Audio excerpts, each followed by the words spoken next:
And good. Alright, cool. Right, so this is my deck profile. To be honest, it's a really, really fun build. It could be or seem as though it's a little competitive, but again, it's just really just a fun build. But let's get right to it. So I actually run one glow bulb. Obviously, it's at one. It's not bad. Found it to be very techy. It's alright. It's great for when it's great in the graveyard or even just on the field. It's not bad. I run two of the Gem Knight Sapphire. Very, very basic, just normal monster. Just a great target overall, especially with the high defense of 2100. It's not bad. So, over to the two effect veilers. Just started running this.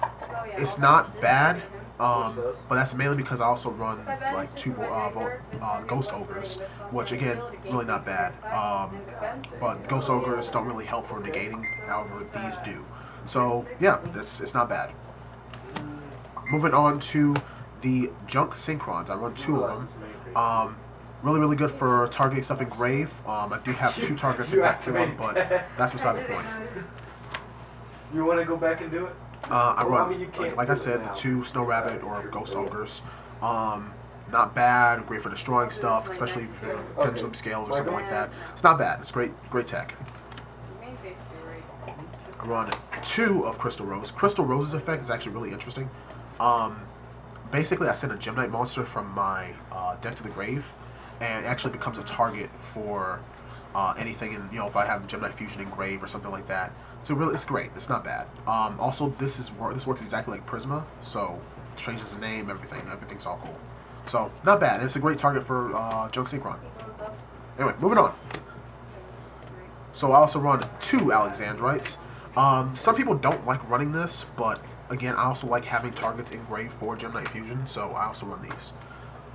Moving forward, and actually last, because this is the last monster, Tourmalines. Now, Tourmalines, I do run the Topaz, Gem Knight Topaz, so swing twice, that whole thing, get off some damage. It's just great for pushing power, really. So, moving on to the traps. For my trap lineup, I have one Solemn Warning, one of Compulsory Evacuation Device, and one of Torrential Tribute. Very obvious reasons, this deck actually does need a lot of shutdown. Like, you need to shut down your opponent a lot with this deck. So yeah, they do exactly what they need to. So let's move on.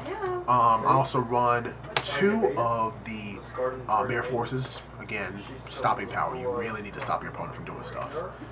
And moving on to this card, I enjoy this a lot, really. Ultimate Providence. Providence. Great card.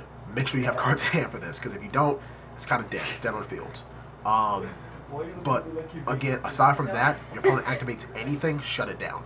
Like, just make sure you have one of each copy of something, or try to have one of something that you know that their deck really relies heavily on.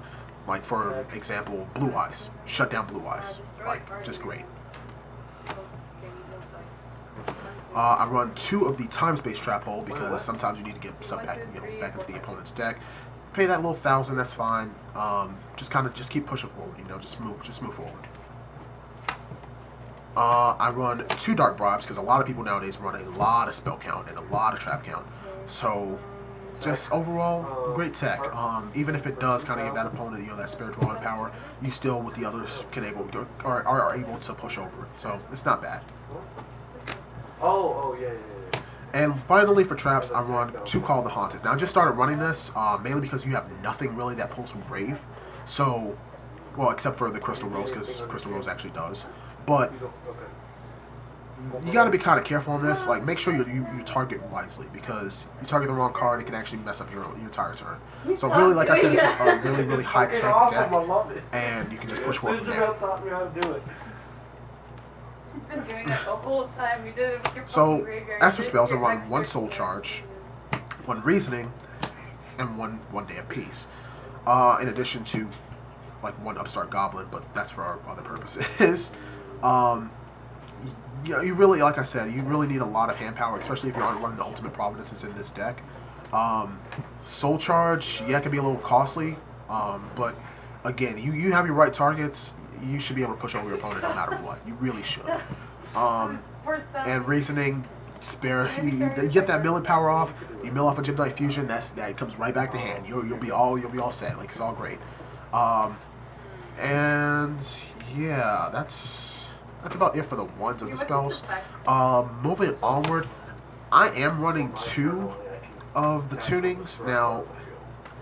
I'm still kind of debating this one because it's a great milling because like I said, you mill off, but just having the 2 targets for the Junk Synchron can be a little costly, so just really be careful. And I know it can be a little dead in hand, but it goes right back to that whole thing with Ultimate Providence. A lot of people run spell count, a lot of people run spells, and mostly, like I said, monsters, obviously. But just be kind of careful and just time this right. If you see this opening hand, use it. Just make sure you use it. And I'm getting down to the last few, which I will start with Absorb Fusion. Now this is the one that really counts. It adds any Gem Knight card from your deck to your hand. So Gem Knight Fusion, Gem Knight Monsters, whatever it is you need to, that's great. It's a great card. But the problem that I obviously have is the fact that you have to banish your materials right after. So you don't have to banish your materials. It says you can, but if you do decide to, make sure you banish off the right count, the right monsters, because if you don't, it could really mess up your day.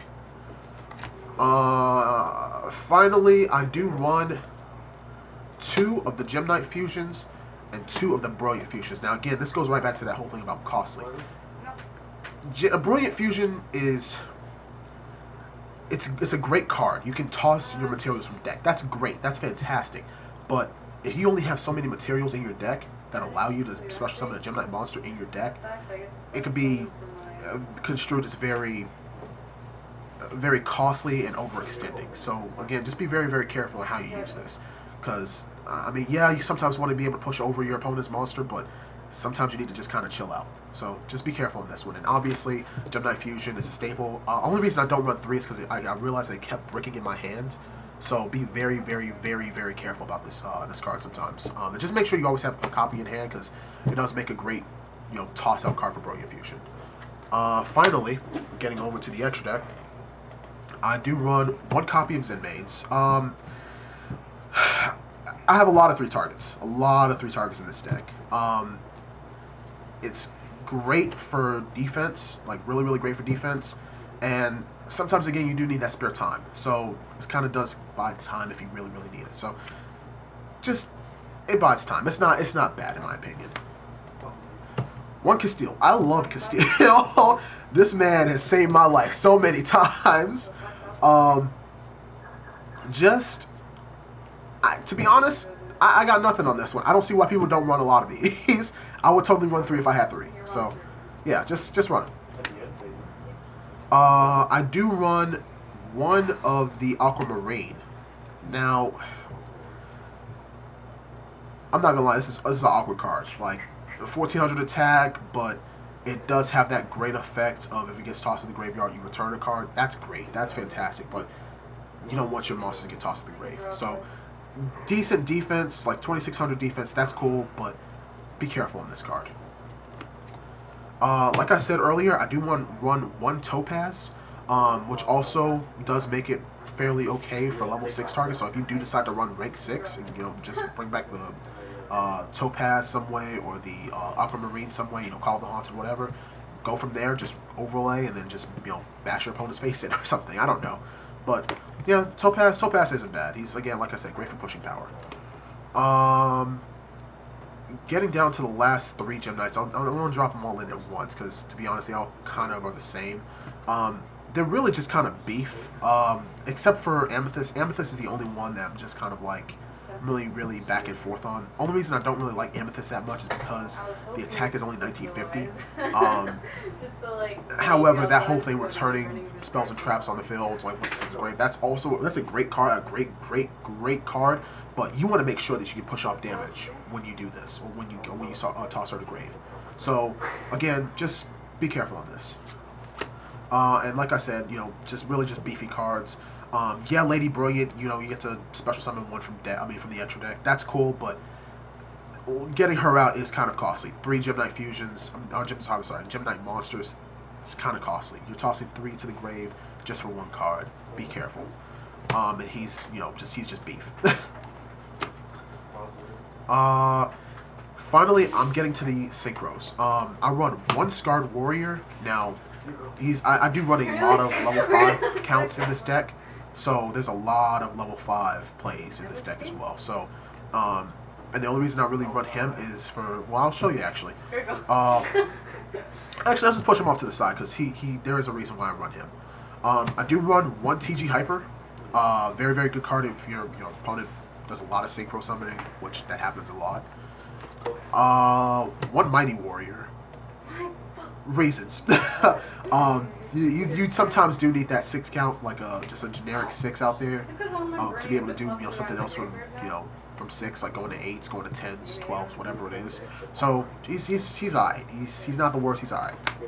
Now the reason why earlier I said I run the Scarred Warrior is because he's an Earth type, and synchroing into an Earth type is great and it's easy sometimes. However, it's you need, like I said, you do need the target, and he really is the only level 5 synchro or level 5 Earth synchro that I know of right now. Generic Earth synchro that I know of right now. So again, you have him, and you have what is it? The Glow Up Bulb. Go Glow Up Bulb.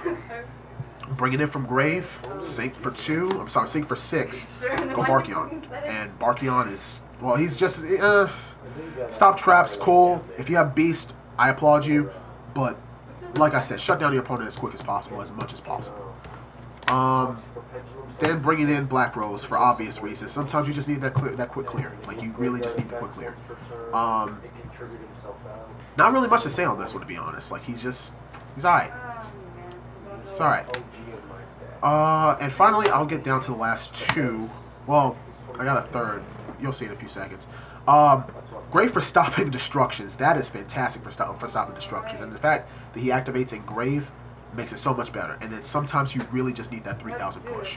So, he ain't bad. Now, it does get down to the last card, being a Red Nova Dragon. Very, very, very difficult to get out. But if you have the play for him, go for it. Because I'm fairly sure you're not going to regret the play. Obviously gains attack power based on the number of tuners. He can stop attacks by banishing both monsters. He's a great card if you can pull him out, and it's really, really high cost. Anyway, you guys have a good one, and yeah, just check out the ACG site, and yeah, have a good one.